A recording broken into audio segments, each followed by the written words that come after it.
بسم اللہ الرحمن الرحیم۔ آج کی ویڈیو میں ہم ایک ایسے سوال کا جواب ڈھونڈنے جا رہے ہیں جو کئی سالوں سے پاکستانی سیاست میں بحث کا موضوع رہا ہے۔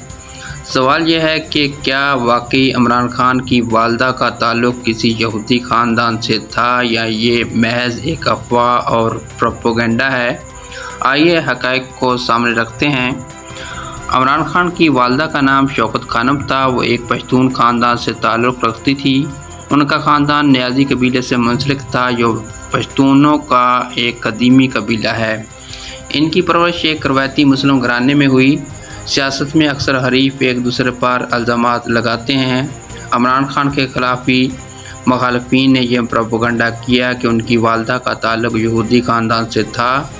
اصل میں یہ افواہ تب زیادہ پھیلی جب عمران خان نے جمائمہ گولڈ سمتھ سے شادی کی، کیونکہ جمائمہ کا تعلق ایک یہودی نژاد برطانوی خاندان سے تھا، مگر حقیقت یہ ہے کہ جمائمہ شادی کے بعد اسلام قبول کر چکی تھی۔ تاریخی ریکارڈ، خاندانی شجرہ اور معتبر ماخذ یہ بتاتے ہیں کہ عمران خان کی والدہ کا یہودی خاندان سے کوئی تعلق نہیں تھا۔